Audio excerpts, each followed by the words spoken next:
चमोली उत्तराखंड से केशर सिंह नेगी की रिपोर्ट। आदमखोर बाघ मारने के बाद लोगों ने ली जान की सांस। मासूमों को निवाला बनाने वाला आदमखोर बाघ। चमोली जिले के तहसील नारायणगढ़ क्षेत्र में गैर बारम और मलतुरा में मासूमों को अपना शिकार बनाने वाला बाघ आखिरकार मारा ही गया। 29 मई को मलतुरा मैगेटी तोक में 4 वर्षीय नेपाली मूल के मासूम बच्चे को तेंदुए ने अपना शिकार बनाया था, तो वहीं ठीक एक माह बाद 29 जून को गैर बारम के हरिढोन तोक में 11 वर्षीय बच्ची दृष्टिका को अपना निवाला बना लिया, जिसके बाद ग्रामीणों की मांग पर वन महकमे ने वन विभाग वालों को धन्यवाद करता हूँ।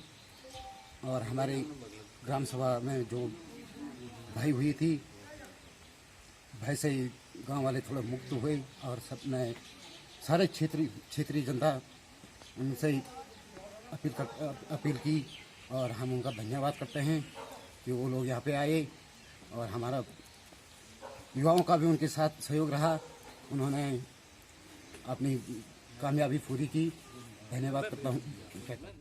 हमारे यहाँ पे जो भय बना हुआ था महिलाओं एवं पुरुषों में, वो भय दूर हो चुका है और इसके लिए हम वन विभाग अधिकारियों और कर्मचारियों से बहुत बहुत धन्यवाद करते हैं। सारी जनता का, आप लोगों का अभिनंदन है।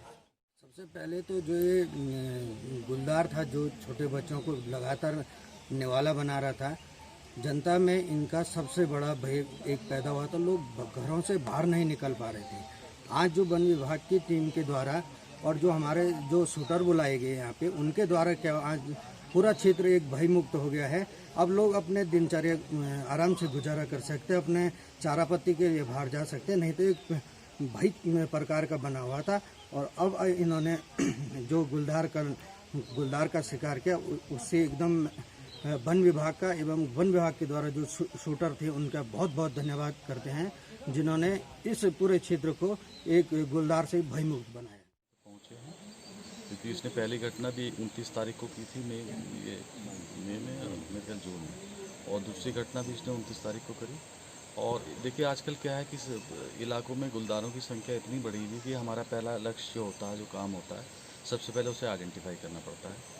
तो इस बीच हम लोग आपस में डिस्कशन करके और उसके पंजों के निशान देख के ये समझ चुके थे कि ये एक मादा है और इसका साइज़ जो है वो बहुत बड़ा नहीं है साइज़ में। और जब हमने इसको आइडेंटिफाई कर लिया तो उसके बाद हमने इसको क्या कहते हैं, एक रणनीति के तहत घेर के इसको मारा है। इसके अलावा मुझे इस गश्त में 2 लेपर्ड और दिखे थे, जो कि मुझे मेरे ख्याल से चौथे 5वें दिन दिखे थे, लेकिन वो बेकसूर थे और हमें ये अच्छी तरह से मालूम था कि ये बेकसूर है। तो इसीलिए हमने एक सही को आइडेंटिफाई करके उसको जो है मारा। लास्ट कल 29 तारीख था। 29 के बाद हम लोग 30 तारीख यहाँ पहुँचे थे। उसके बाद हम लगातार हर जगह इसको टेस्ट कर रहे थे, लेकिन हमारे पास जो पंजे थे वो बहुत छोटे पंजे दिख रहे थे। तो उससे हम लोगों को पूछ के और जिन्होंने इनको देखा है उससे हम उसका कन्फर्मेशन कर रहे थे क्या है, कितना है। उसके बाद इससे पहले परसों 5 दिन पहले हमको इसको थोड़ा देखा था हमने इसको, उससे हमको मालूम हो गया था इसकी हाइट कम है, फीमेल है और ये इसी एरिया पे घूम रही है। उसके बाद जब ट्रेस हो गया तब उसके बाद ये वही लेपर्ड है जिसको दोनों जगह हाँ दोनों जगह काम किया, क्योंकि बहुत इतना कम एरिया था कि मतलब केवल 1 किलोमीटर का ही एरिया था। इससे पहले ही क्लियर हो रहा था कि ये फीमेल है, क्योंकि मेल होता तो मेल बहुत लंबा एरिया कवर करता है, तो इससे क्लियर था कि फीमेल है। अब तक की बात करें आप लोग? हाँ मैं 54 अभी तक मार चुका हूँ और मतलब एक जन सेवा के रूप में हम ये कर रहे हैं और लोगों को मतलब कम से कम इससे निजात मिल रही है। गैराबारम में जहाँ विगत रात्रि को हमारे शूटर जय वकील साहब ने बाघ को अपना निशाना बनाया और उसको मार गिराया। हम उनसे जान लेते हैं कि जब आप यहाँ आए थे तो आपके दिमाग में क्या था और कैसे आपने बाघ को मारा, और जब आप बाघ मारते तो क्या सोचते हैं, और थोड़ा उनसे पूछे। जैसा आप बताएंगे कि जब विगत रात्रि को आपने बाघ मारा तो आपने उसको कैसे ट्रेस किया और आपके दिमाग में क्या चल रहा था। आपको 12 दिन यहाँ पे हो गए, ज़रा आप थोड़ा सा विस्तृत संक्षेप में बताएंगे। देखिए हम लोग जहाँ पर भी जाते हैं तो हमारी पहली कोशिश ये होती है कि उसको जो है आइडेंटिफाई किया जाए, और वो कोशिश क्या है वो सबसे पहले ज़रूरी पहलू है। मारना एक सेकेंडरी चीज़ है। तो हम और लखपत भाई जब यहाँ पे पहुँचे तो हमने पहले ये कोशिश करी कि हमको ये पता चल सके कि किस तरीके से ये गुलदार जो है असली नरभक्षी कौन है। इसके अलावा हमें 2 गुलदार और दिखे इस बीच में, लेकिन हमको ये नहीं मालूम था उस समय कि ये नरभक्षी हैं कि नहीं है, तो हमने उन पर गोली नहीं चलाई। उसके बाद हम मिलके उसके जो भी हमें सबूत मिले उससे इस नतीजे में पहुंच गए थे कि ये एक मादा है और इसका साइज़ लंबाई तो इसकी पूरी है लेकिन ऊंचाई में थोड़ी सी कम है। और उस तरीके से हमने फिर इसको हमने लोकेट करना शुरू कर दिया था। हमें जब पता चला कि इसी कहाँ इसका मूवमेंट है, तो कल हमने एक रणनीति के तहत एक तरफ से रावत जी और एक तरफ से हमको कुछ ऐसा आभास हुआ कि शायद यहाँ हो सकता है, तो हमने दो तरफ से इसको घेरा और ये घेरने के बाद जब हमारे सामने आई तो हमने इसको मारा। जैसा आप ये बताएंगे कि आपको इस बाग में कितनी मेहनत करनी पड़ी? इससे पहले भी आपको जंगलों में बहुत मेहनत करनी पड़ती होगी।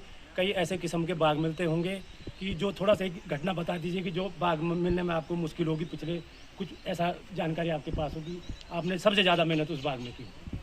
देखिए, अगर मैं बताने लगूँ तो बहुत से ऐसे बाग हैं जिनमें सब में मेहनत करनी पड़ रही है और ऐसा भी हुआ है कि हमें कभी कभी एक बाग को मारने में 26 दिन भी लगे हैं, 29 दिन भी लगे हैं। तो इस हिसाब से इसको मारने में कोई बहुत ज़्यादा समय नहीं लगा, क्योंकि देखिए आप मारने में तो गोली में 1 मिनट में मार सकते हैं, लेकिन सबसे महत्वपूर्ण जो चीज़ मैंने आपको बताई है उसे आइडेंटिफाई करना, तो वो करने में हमें थोड़ा सा समय लगता है और फिर उसके बाद उसे रणनीति बना के जैसे मारने की एक घेराबंदी की जाती है। इसके अलावा अब हमने अभी रुद्रप्रयाग में हमने मारा था, जो कि